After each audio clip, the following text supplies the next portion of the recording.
much for tuning into today's Author Talk series brought to you by the Library Speakers Consortium. For those of you joining us today for the first time, the Library Speakers Consortium is a partnership of more than 350 library systems across the United States, Canada, New Zealand, and Australia, with the goal of making Author Talks more accessible to communities of all sizes. I am Brandon Adler, your host and moderator in conversation with each of the authors that we will feature year-round. Tonight, this evening, I am so excited to host New York Times bestselling author Tessa Bailey as she talks to us about writing in general and answers some sneak peek questions about her forthcoming novel, Fangirl Down. Hi, Tessa. How are you?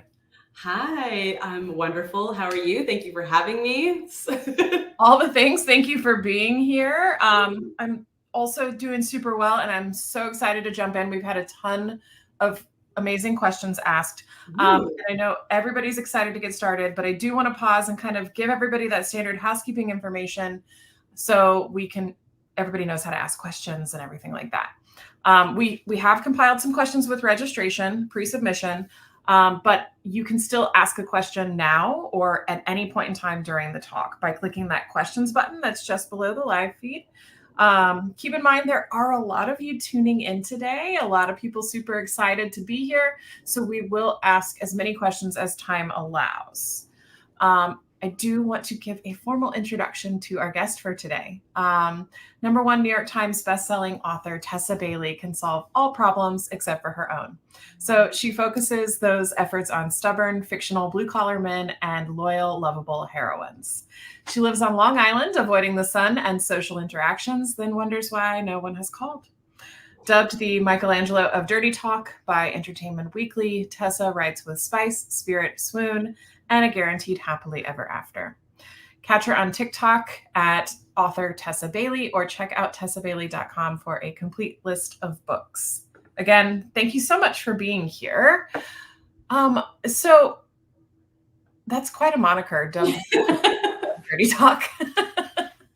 Yes, my future epitaph is what I like to call that. I think it was just the funniest thing anybody's ever said about me, and I think it's also just doubles as a way of kind of scandalizing my mother if she ever reads my bio. But it's interesting because there's a part in your new book, Fangirl Down, where Josephine, the main character, says that I didn't realize that my ceiling was the Sistine Chapel. So it just immediately made me think of that. Yeah. That's a good scene. Yeah, it was a good scene. We'll get to that. So I like to start off with kind of journey and process and things like that, because those are the majority of questions that we get about with each author, because people are so curious. How do you create these wonderful stories that you create? And Newlin says, what inspired you to get into writing novels in general, but what inspires you to write rom-com plots specifically?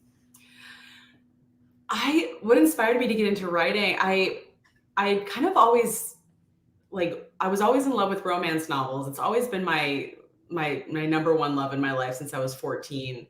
I never thought I could write the books. I mean, it's always kind of been this thing of like, oh, that's what smart people do, or like Ivy League graduates write books. And I never considered myself smart enough to write a book, or like disciplined or savvy enough to write a book. And what really happened is that a year after my daughter was born, I had been a stay-at-home mom for a year, and Hurricane Sandy happened here in New York. And my husband, he's a bartender, his bar was flooded and he was out of work for like 9 weeks. And I was like dying to do something creative with myself. And I was like, maybe this is my chance to see if I could write a romance novel.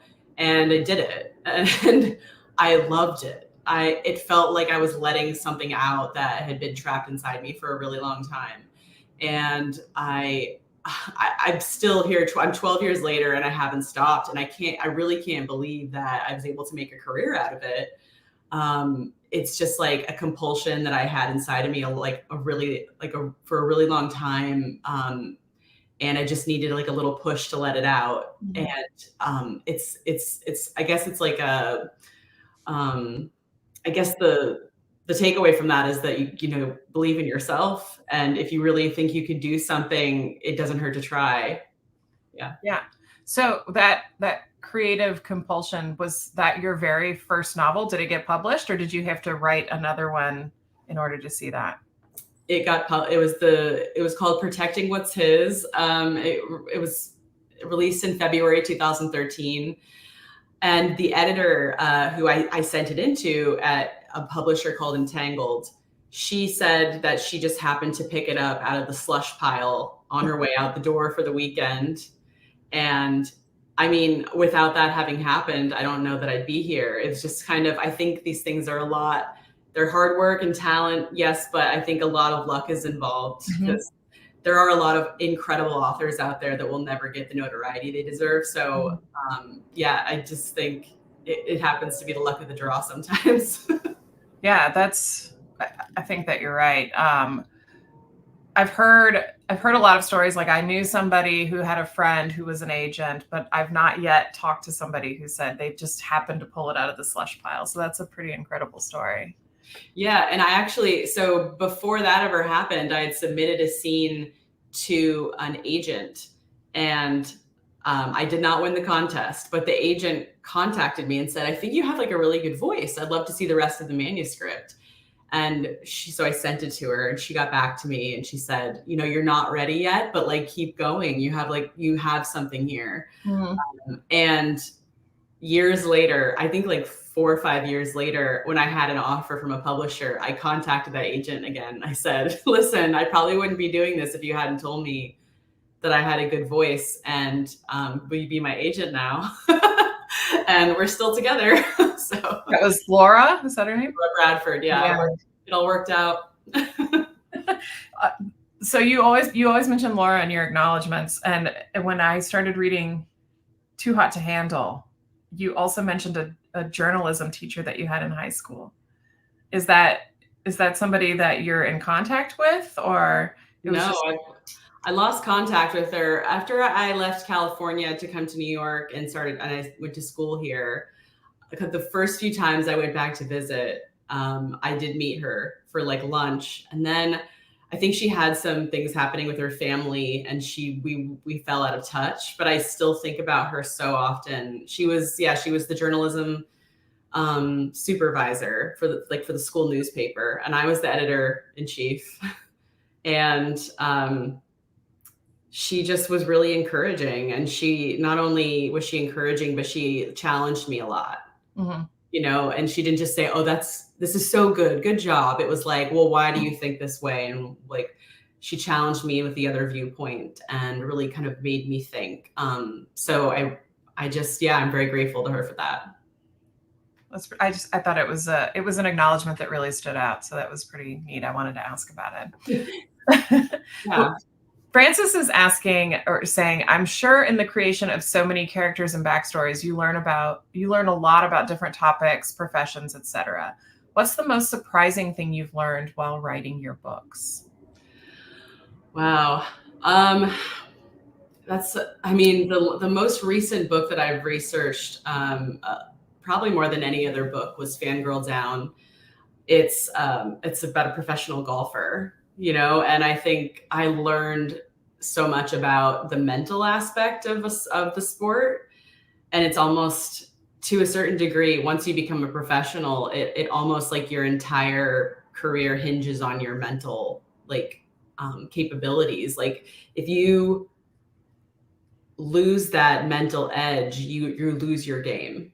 It goes completely out the window. And so now that I've been watching more and more golf, I'm seeing it happen to players. Like, they'll be at the top of the leaderboard, top of the sport, and then if they lose that, their mental focus, they just go down and they stay down. It's a very difficult thing to get back.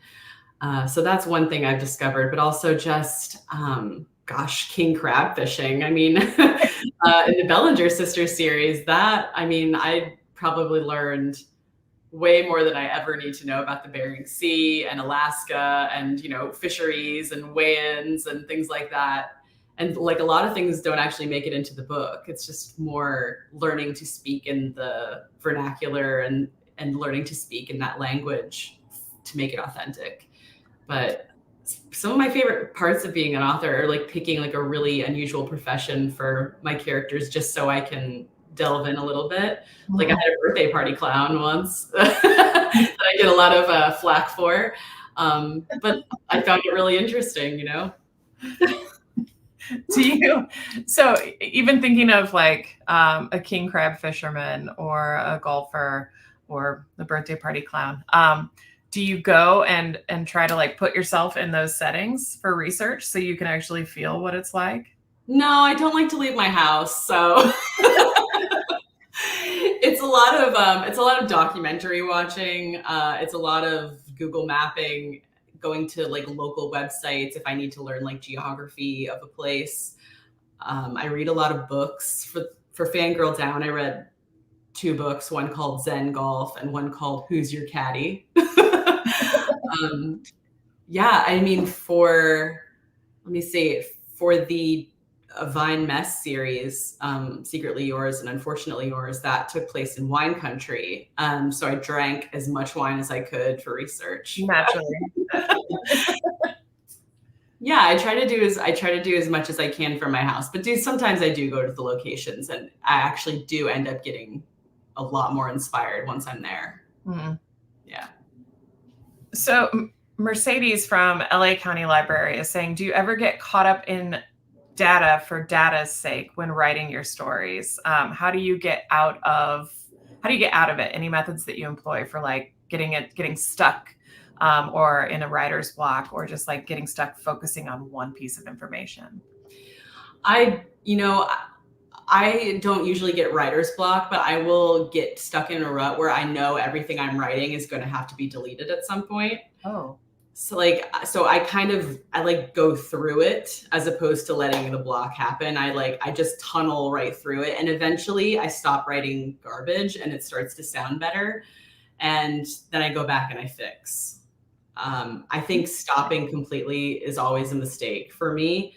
I just try and barrel through it, get through the bad words, get through the mental cobwebs, and eventually I get through to the other side. Mm-hmm. That's really interesting. That's also, I feel like that takes a lot of willpower to just like keep going like that. It does, yeah. I think that like when people say what is the hardest part of being an author, I always say it's discipline, because making yourself sit down every day and meet a word count is really hard, because you don't want to do it. You just don't feel like it all the time. Yeah. And usually those days where you don't feel like it, and you're maybe not thinking as hard as you want to, you're not thinking as openly, and you're not thinking as creatively as you want to about the story. That's when you lose all the threads that you had hanging in the air. That's kind of how I see it. They're like these threads, and every day you kind of weave them together a little bit more.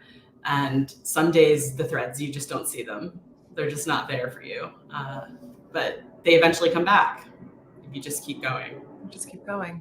Well, you mentioned hitting a specific word count, and we had a ton of people ask about your typical writing process. Brittany and Megan and Dave, a lot of different people saying, do you outline the story so that you have a good framework from start to finish, or do you start with the characters and kind of let them surprise you?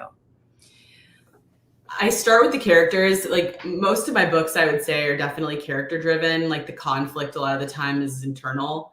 And what I do is I start with their past, like what shaped them, what was their worst moment, like what happened to them to make them who they are. And then I give them their goal that I want them to reach by the end of the book. Like where do they want to be as people by the end of this story? So once I have the past and the future for the characters, usually the middle, like where those things meet in the middle, is how I find the conflict. Because usually, in a romance novel, in order for you to write a good romance novel, there has to be a valid reason that these two characters can't just be together on the first page. Like if they did, then the book would be 1 chapter long. They meet, they fall in love, everything's great, but there has to be a conflict. So usually within those pasts or future goals, therein lies a conflict. But as far as the plotting, I know the beats that I need to hit in order for me to reach the end that I'm envisioning. But as far as like how I get to each one of those beats or pillars, I let it happen organically. I kind of like, sometimes when I meet the characters on the page, they're not who I expected, especially when they're like in the same space. So I have to allow for that. I have to allow for them to develop as people and make decisions I wasn't anticipating. And so the way I get to each of those beats is definitely open to where the characters take me. I'm glad that you kind of followed that or ended that with where do the characters take you, because we do have a lot of questions about character development and specifically naming characters. Do you have like specific images or ideas before writing them? And people did ask, do you let them take you or take you where they end up taking you? And how do you decide to put them into a sequel or a new series? So there's a lot of questions. Sorry. Well, I'll start with the names. It's the weirdest thing with names. Like, I just know it when I see it, and a lot of the times it will feel like their personality.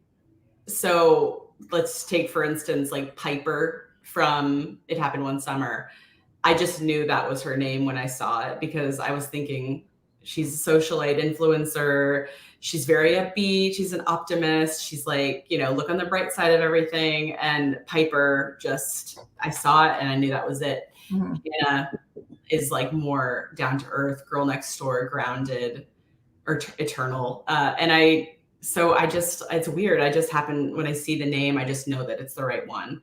But how do I know if I want to bring characters into a sequel? I've never like written 2 books about the same couple, but the couple will show up in the next book in the series, like as the friends or like the secondary characters, or they'll be in the background giving sage advice about relationships now that they've gotten to their happily ever after.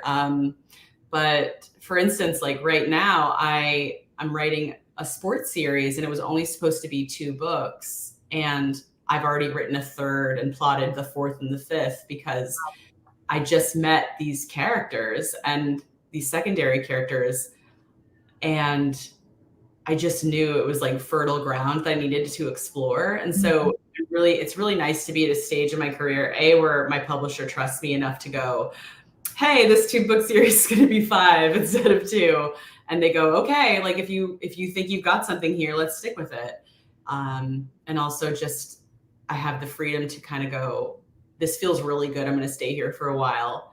And I think readers are going to really respond to this. So I'm going to believe in that and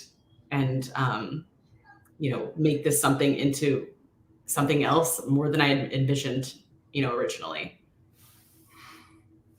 M from Calgary Public Library is asking, how do you help your characters find a happy ending without it becoming cliche? I think that, like, for me, I don't think I have any 2 couples that are even remotely the same, and I've written 60 books. And I think like each one of them has a different personality, a different past. They interact differently with their significant other. They have different goals. They have different careers. And I mean, if you take any trope, even if it's outside of romance, if you take any story outside of romance, it's going to be a trope, right? And in romance, we just kind of name those. And so I don't think that's not necessarily a cliche. I think the happy ending is the guarantee that we give people because we want them to experience the story at full volume without fear that they're going to get cut off at the knees at the end. Mm-hmm. Stories are always unique in themselves. And I think romance is so much bigger than people think. I mean, there's sad stories, there's happy stories, there's like, devastating events that happen to these characters. And I think just because they end up at a happily ever after doesn't necessarily mean the story itself is a formula or a cliche. Mm-hmm. I agree with that. I mean, seeing even, I feel like what you're doing is your writing is a reflection of anyone. Anyone can see themselves in kind of these lifestyles. And I think that brings a lot of hope and entertainment. So, and empathy. I think, yeah, like that's one of my favorite things about romance is that you're putting yourself into someone else's shoes and someone else's neighborhood and life. And maybe next time when you meet somebody that isn't exactly like you, you know, remember the characters that you wrote that you related to, even though they were nothing like you. And that's powerful. Have you always been a romance fan before you started writing romance, I would assume?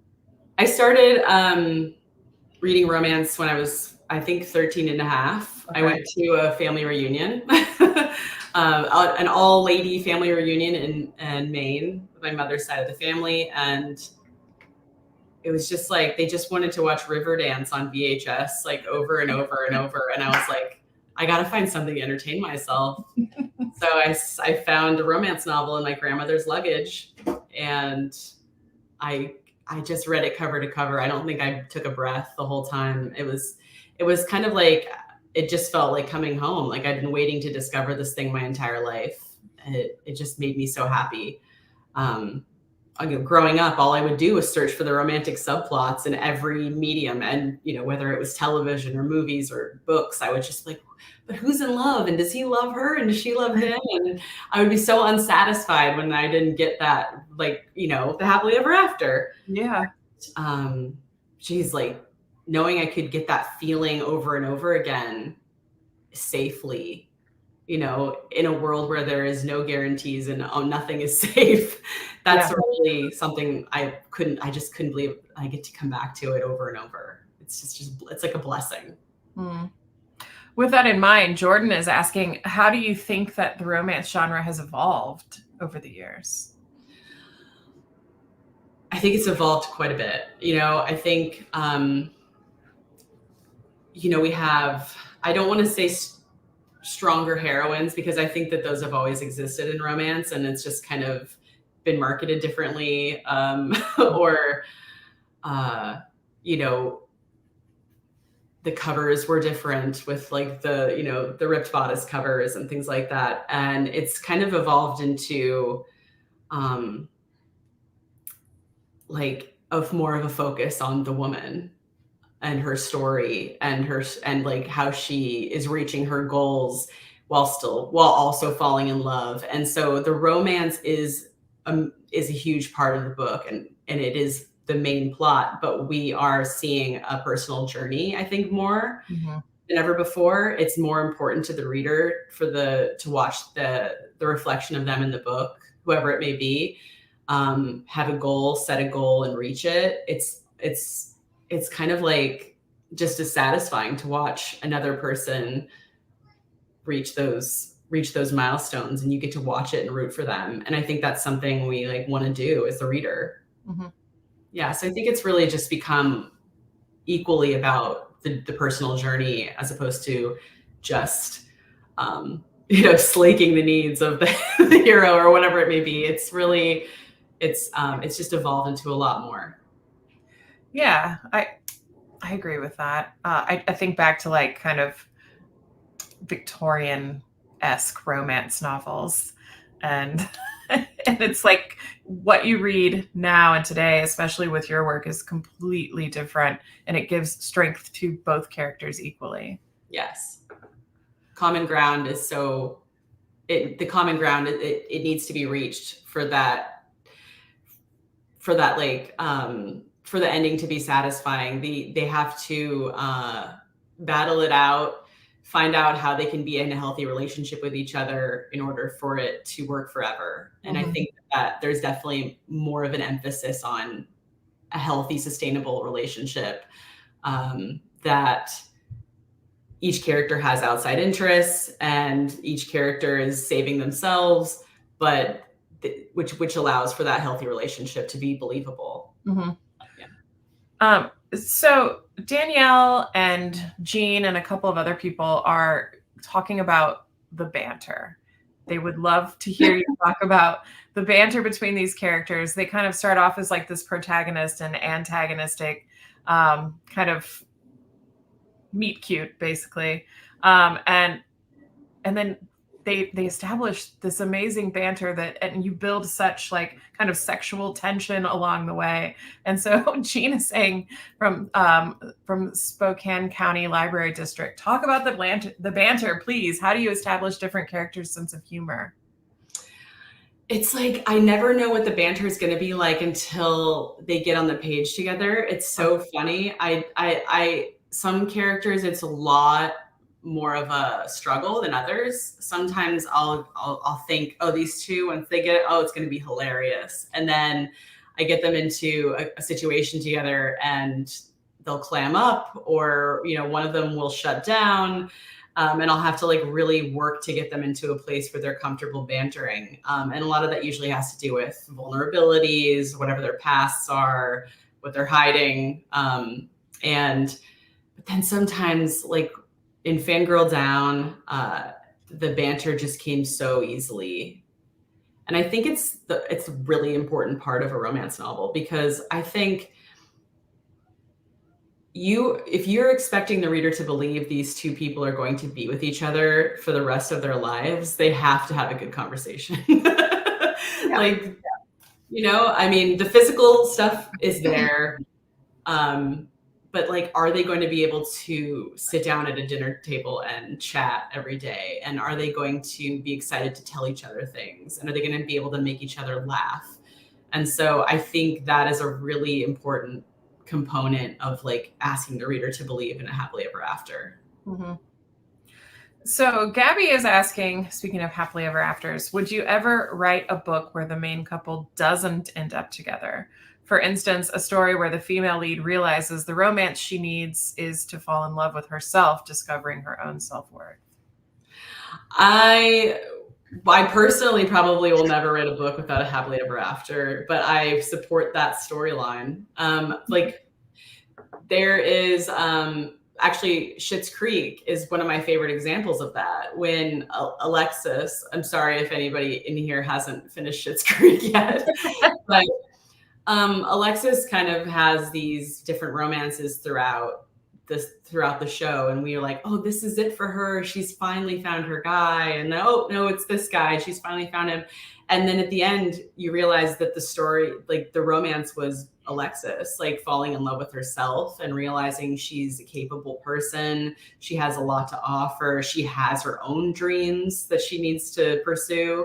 Mm-hmm. And I thought that was one of my favorite storylines I'd ever seen on television, honestly. And that's why I wrote a character that was inspired by her. I just thought I loved that. So while I will probably not deviate from happily ever afters, I'll definitely read those books and enjoy them. And yeah, I love that.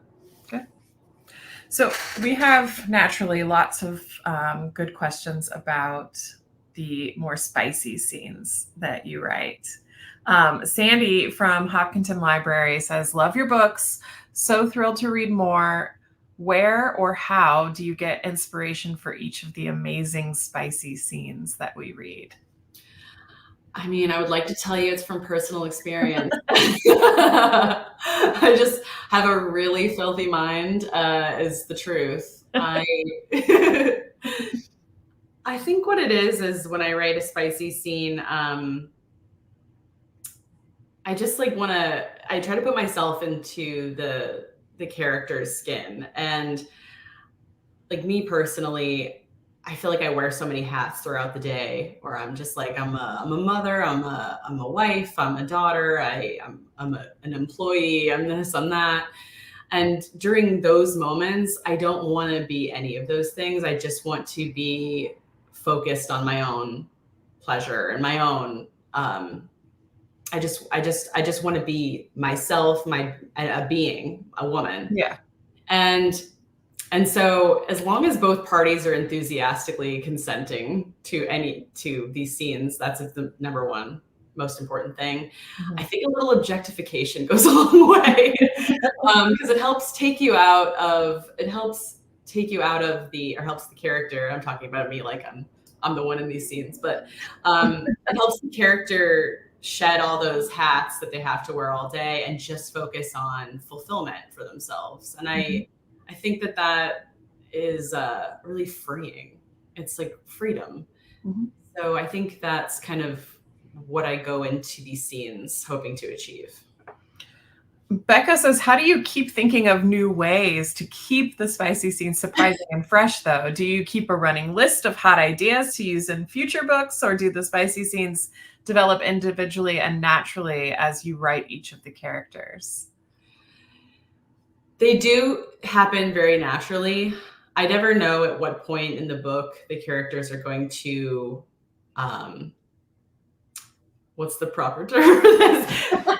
Dash. I never know when it's going to happen. And if I feel like I'm in a moment where there's no way these two people would walk away from this without fulfilling this desire, right? Whatever this need. And sometimes I'll have to like restructure the book because of it, because I'm like, I think that we need to let those things happen if they feel right and natural in the moment, and having them walk away from it or forcing them to walk away from it just so it fits the plot. Sometimes I'm like, I think as a reader, I always know that that's going on, and so I try not to do that in my own work. But I mean, I don't know. I don't keep a running list. I never know when it's going to happen. It's usually outside though, or somewhere in public where they might get caught. That seems to be a new theme for me.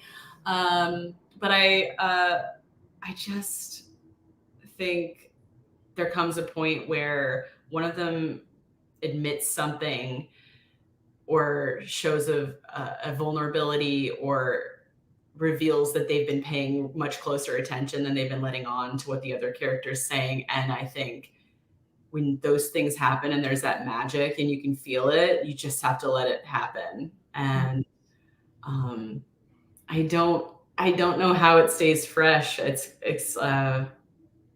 really just kind of comes naturally.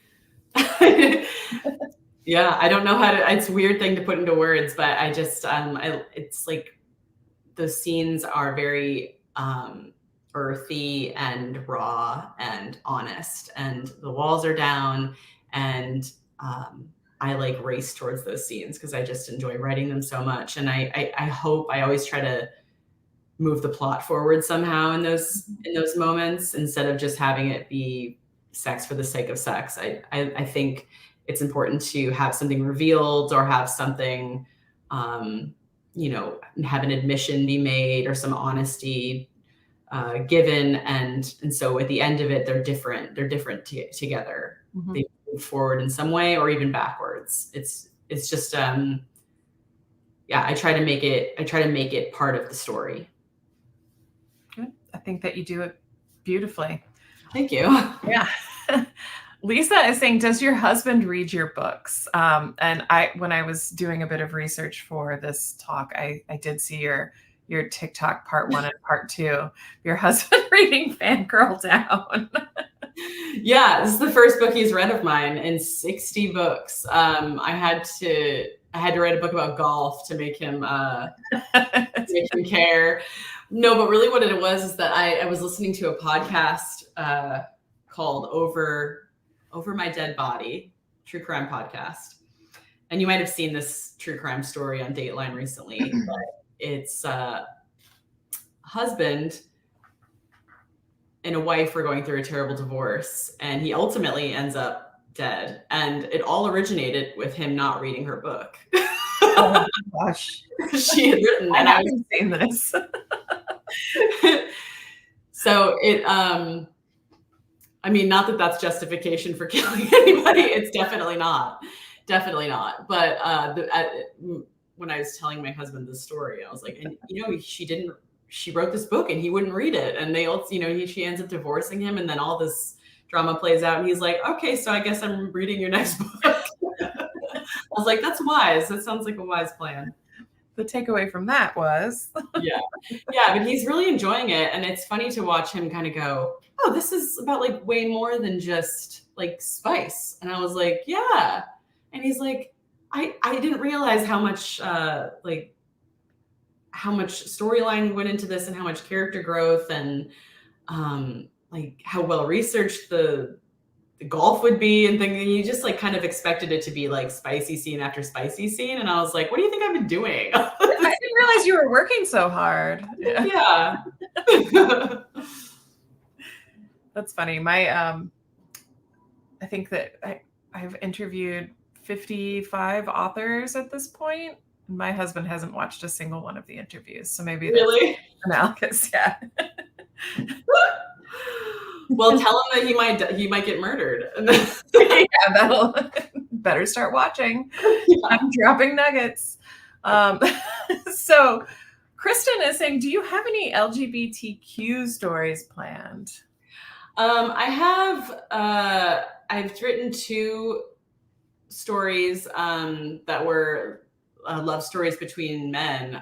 One is called Heat Stroke, which is about a CrossFit enthusiast and a professor. Okay. Who are both lifeguarding for the summer. And so it was a male book called Heat Stroke. And then I have another one called, it's been a while, Wound Tight. And that's about a factory worker and his boss. And then I do have another planned for the future. There was a book that I wrote called My Killer Vacation. And the main character, her brother, Jude, was in love with his childhood best friend, who is like this kind of like Marvel movie star. And they kind of become estranged, but I've been planning to write that story for quite a while. And I'm hoping to release it once they re-release My Killer Vacation in print. That should be the bonus story in the back. Okay. But yeah, I'm always looking to write. I love writing. I like writing outside of like, the typical thing that I write. I like to expand. I like to try. And I think writing those 2 stories that I've written, Heat Stroke and Wound Tight, were both some of the most beautiful stories that I'd written, I think. And I was so invested in them, and they just felt like so much more. They felt extra meaningful in a way. And so, yeah, I'm always planning more. Mm-hmm. Great. Catalina is saying, how hard is it to be mindful of consent and how it develops with each person, and how does it change between genders?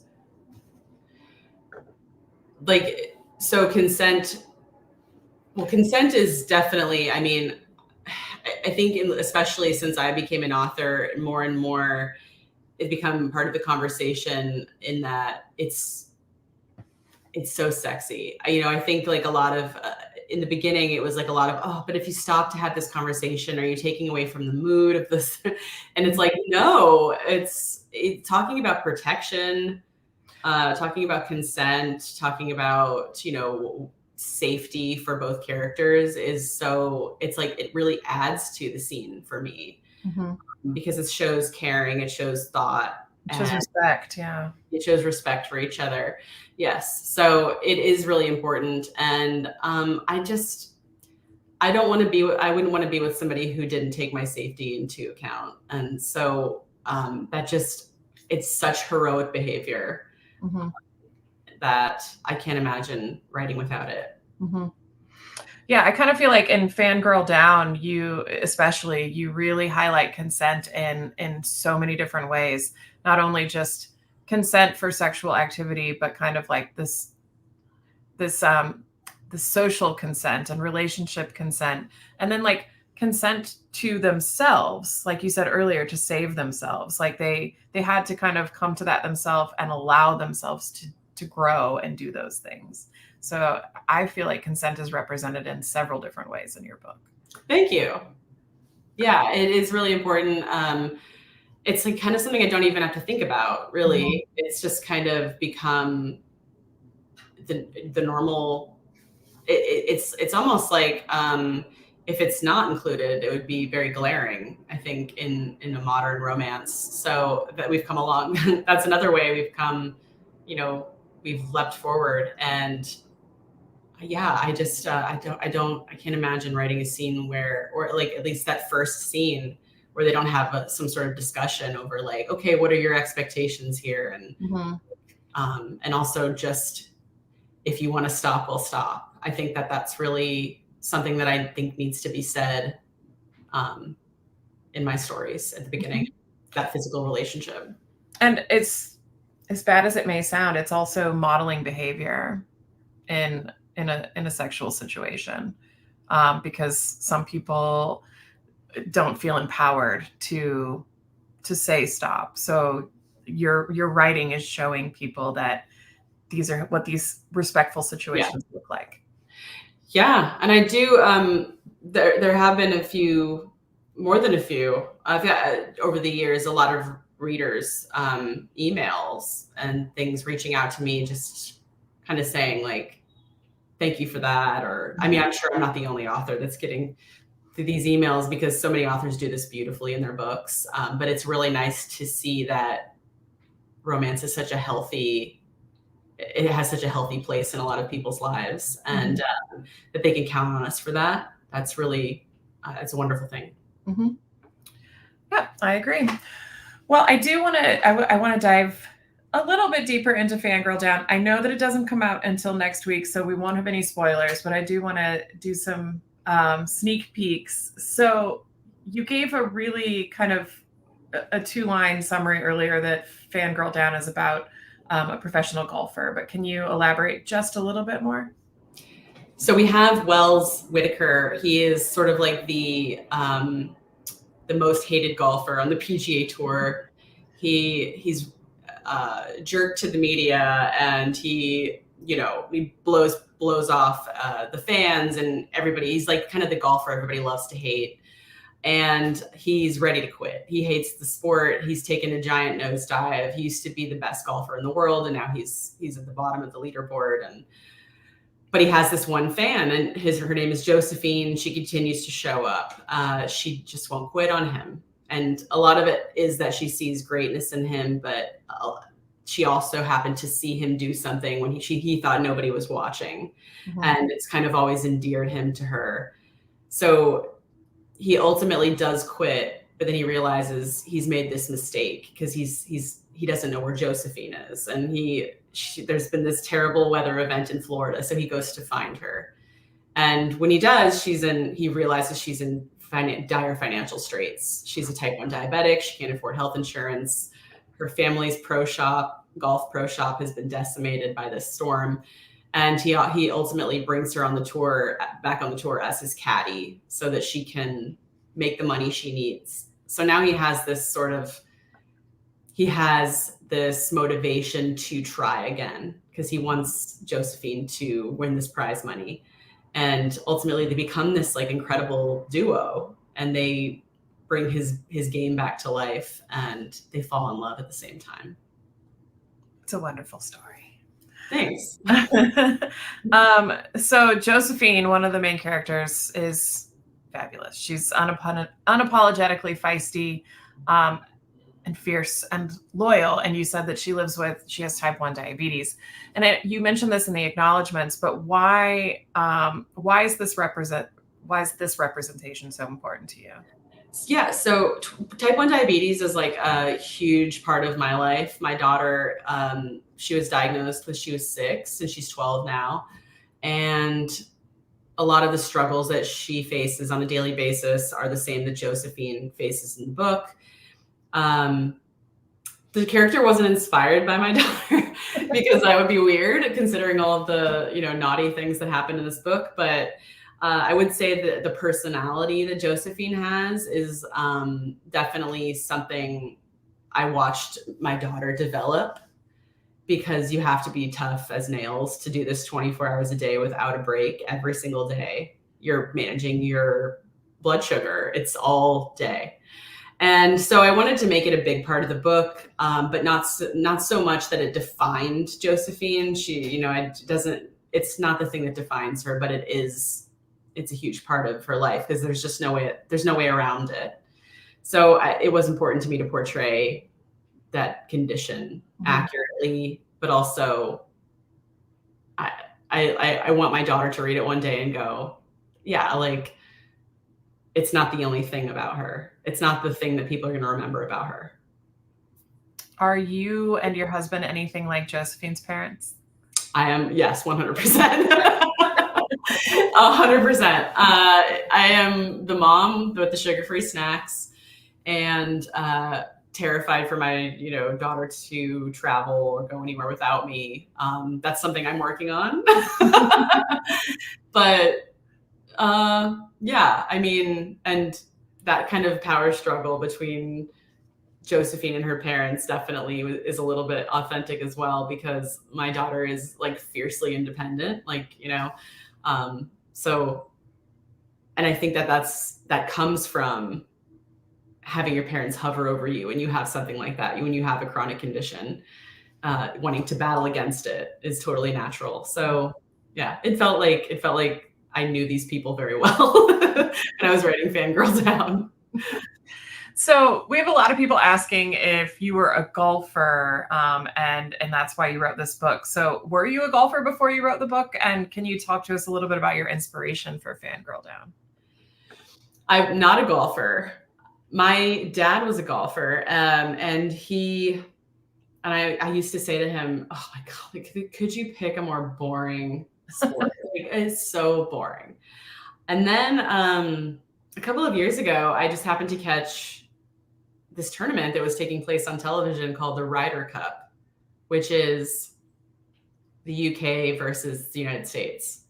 And that is a tournament unlike the others where like they trash talk each other. There's fights, like they're basically, it's very intense. And I was like, this is interesting. Like I didn't know that golf was like this. And then I started watching a little bit more and I'm like, wow, there's like a lot of good looking young men playing golf. I don't think people realize the bubble butt situation. Like, it is out there.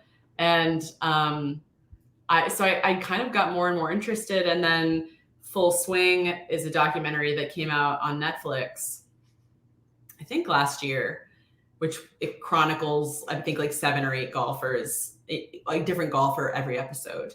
And one of those golfers was Brooks Koepka, who arguably is the grump. I think in the golf world, he's kind of like not the media darling. He's very like abrupt with the media, or he's a straight shooter. He says it like it is. And I thought that's really interesting. And he's also really good looking. And so he did inspire this character of Wells Whitaker.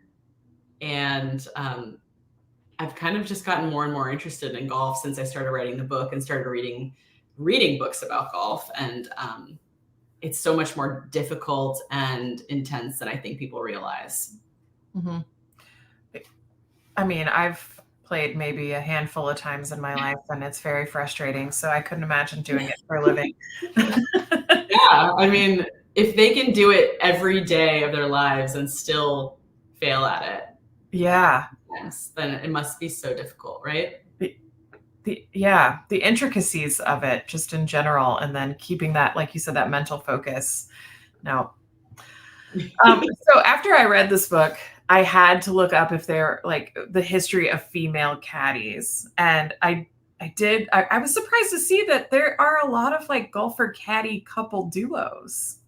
Yeah, they're rare, but there are some out there. I think the most recent one I've seen was Lee. Oh God, what was his name? I didn't expect to see any, so I was surprised to see like a handful over the last 10 years or so. There was Ryan Brem and his wife. Yeah. C.T. Pan and his wife, Jason Mueller, and Patrick Reed were like the ones that kept reoccurring. Yes, they're not like the regular caddies though. Like it seems like they just like it's like photo ops or something. They'll come in for like a special event or tournament, or like they'll step in to do one, but there definitely isn't regular recurring caddies with any of the golf. I not that I see, and I watch it every week.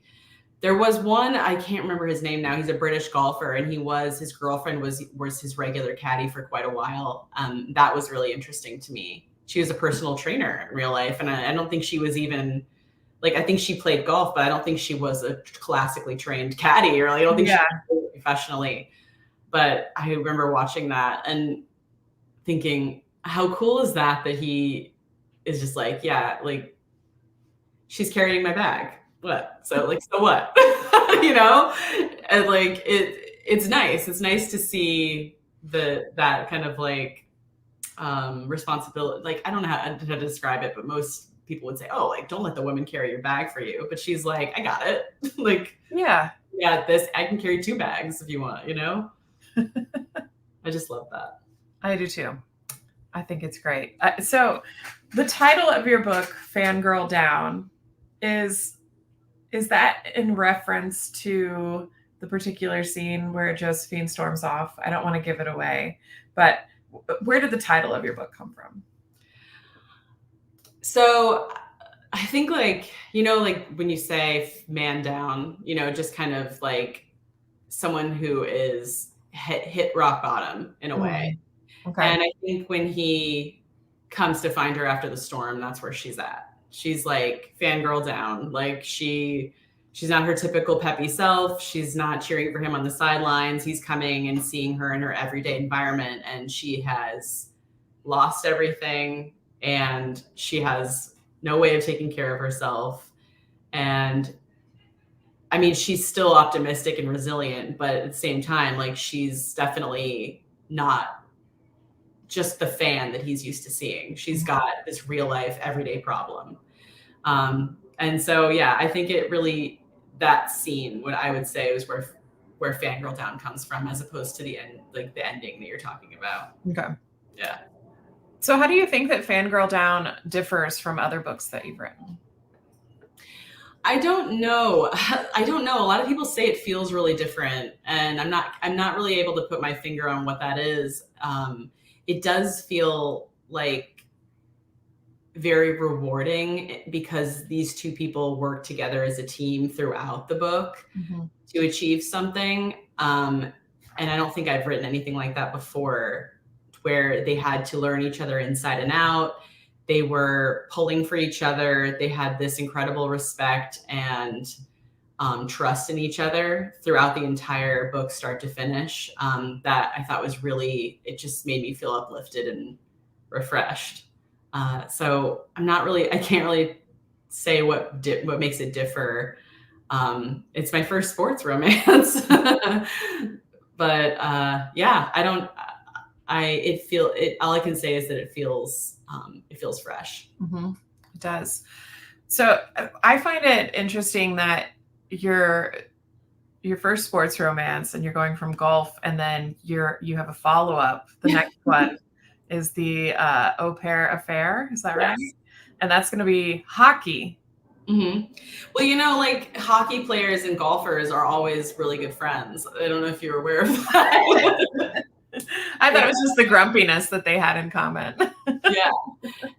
So the way I have them, so Wells is the hero from Fangirl Down. He's the golfer, and his best friend is a hockey player who he met at like a pro-am, which is when a professional golfer plays with an amateur celebrity golf, a celebrity. You know how, like, when you see Justin Timberlake or Tom Brady playing golf with, like Tiger Woods, that's usually a pro-am. Okay.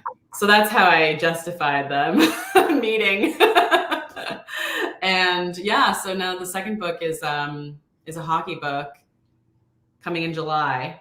And that was supposed to be the last book in this series. And then I met the entire hockey team, and I was like, oh no, like, now I'm going to have to write a book for every single one of these dudes, because they're all so funny and interesting.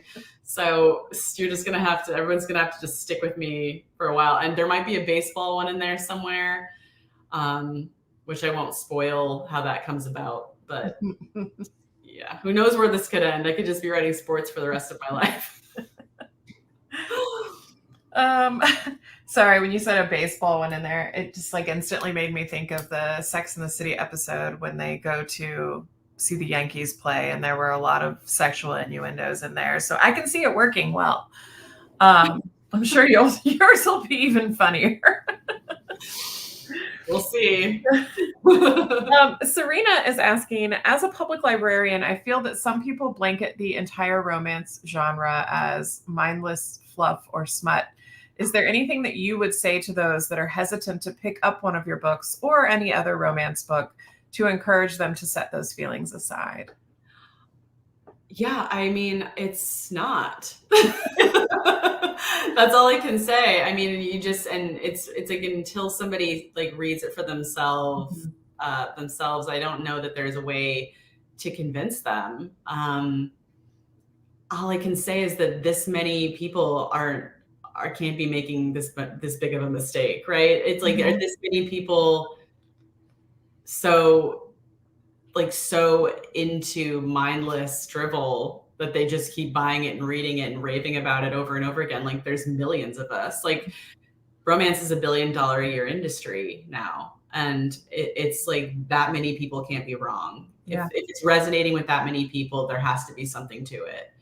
That would be my starting point with somebody who hadn't read it.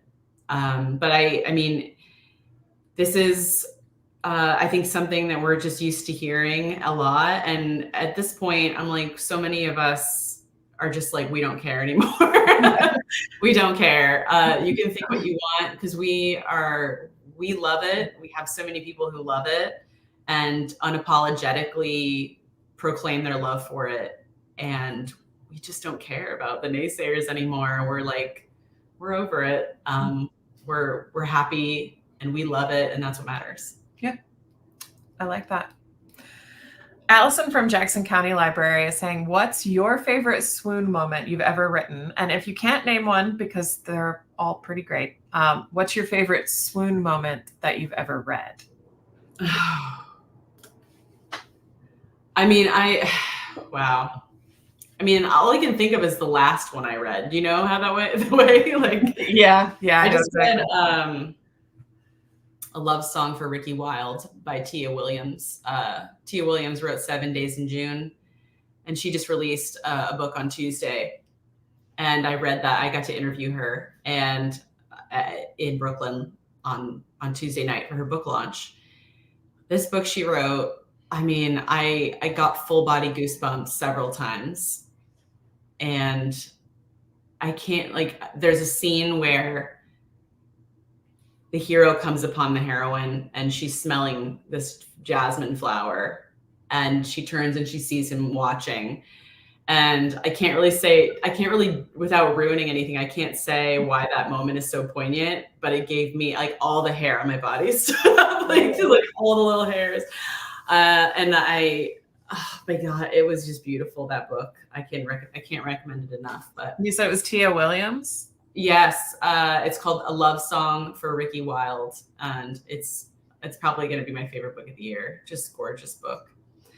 But as far as the most swoon-worthy moment I've written, it's really hard to say. The one that comes to mind is probably Fox in Hook, Line, and Sinker, when he calls Hannah at the end, when he makes that phone call to Hannah and asks her, please don't leave, and all the things he says it's just like honesty pouring out of him without any kind of filter and any kind of worry about, well, what's she going to think of me? And it just comes out, and I think I just cried my eyes out when I was writing that scene. I always, for some reason, the reformed Playboy heroes always make me swoon the hardest, which is ironic because I think I would probably hate them in real life. But in books, for some reason, they get me. They get under my skin the most. Well, I think we have time for one more question. Celestina from Butte County Library is saying, what is the best writing advice you've ever received or that you've figured out for yourself and you would love to impart? This is writing advice that I figured out for myself probably after 2 or 3 books, and that is, write it like your mom isn't going to read it. I think and that it doesn't have to be your mom. It could be your best friend or whoever your worst critic is, or the person you care about the most when it comes to their opinion, because you have to write for you're an individual and your thoughts and your feelings are valid all on their own. It doesn't, and we all know 15 people who want to give us their opinion or who worry about what they're going to say when they read our books. But like at a certain point, you just have to do it for you.